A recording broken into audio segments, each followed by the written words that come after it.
Hi guys, my name is Brontë Aurell from Scandi Kitchen, author of Scandi Kitchen Cookbook and Fika and Hygge.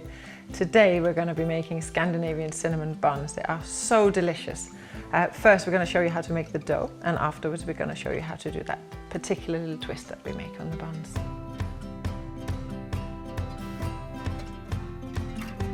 The first thing we're going to do is we're going to add the yeast. So you've got 25 grams of fresh yeast. It's about 1 ounce. You can also use 13 grams of dry active yeast if you can't get hold of fresh yeast. So you crumble that into the mixer and you put 250 ml of lukewarm whole milk, which is about 1 cup. Now you allow these to stir for a while and then you add the sugar. We need 3 heaped tablespoons, which is around 40 grams of caster sugar. And you add that to the yeast and milk. Then we're going to add melted butter, about 80 grams, which is 3/4 of a stick. Then you can start adding your flour. You need between 400 and 500 grams, which is between 3 and 3.5 cups of flour. Try to get hold of a strong protein flour, which is around 12 grams of protein per 100 grams. It will say on the side of the packet. You add the salt to the flour. Do not add the salt before you add the flour, because you might kill the yeast. You also need to add your spices at this point. We use ground cardamom, which is an essential ingredient to get authentic tasting Scandinavian cinnamon bun.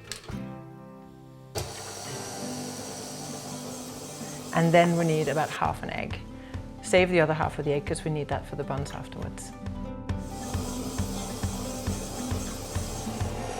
The dough is ready when it stops sticking to the side of the bowl. Never add too much flour to your dough because it gives you really dry buns. You can always add more flour later. The last thing we need to do before we let it rise for about half an hour is to cover the bowl with cling film and just leave it on the side and wait. To make the filling for the cinnamon buns, first you add 80 grams, that's 3/4 of a stick of butter, into a bowl, room temperature. We add 80 grams of sugar, that's just over 1/4 of a cup. To this we add 2 tablespoons of ground cinnamon, and we add a pinch of vanilla, half a teaspoon of ground cardamom, and about a tablespoon of plain flour. And we stir until combined. So everything is mixed together now, and we can start with the dough. Take a bit of flour, put on your work surface, and the dough should come out like this. And just give it a bit of a knead through.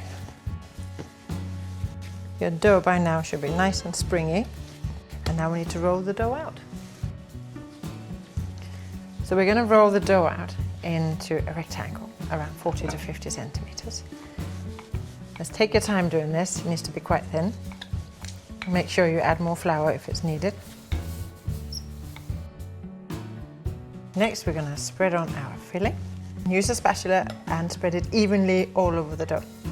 If you put too much filling on, it will just melt and seep out of the buns when you bake them.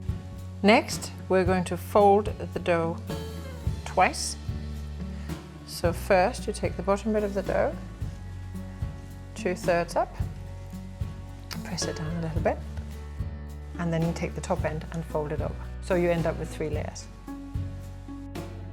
You can add a bit of flour at this stage and gently roll the folds to make sure that all the bits of dough are stuck together. Now, to cut the buns, the easiest thing to use is a pizza slicer. You can of course use a knife, but if you have a pizza slicer, that's quite easy. And then you cut the ends off and discard. You should get around 16 buns from 1 batch of dough. You pick up the dough, hold one end and roll gently. Don't roll so hard so that the dough breaks, but just until it stops being springy. And then you roll it back on itself and make sure the folds are underneath.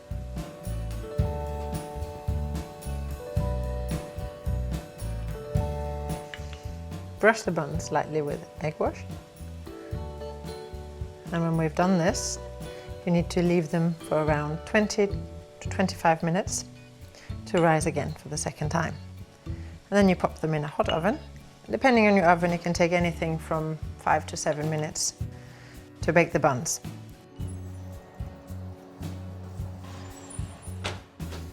And now they're ready to decorate. We're going to glaze them with the sugar syrup and add the pearl sugar. And all that's left to do now is to enjoy these delicious cinnamon buns with a good strong cup of coffee.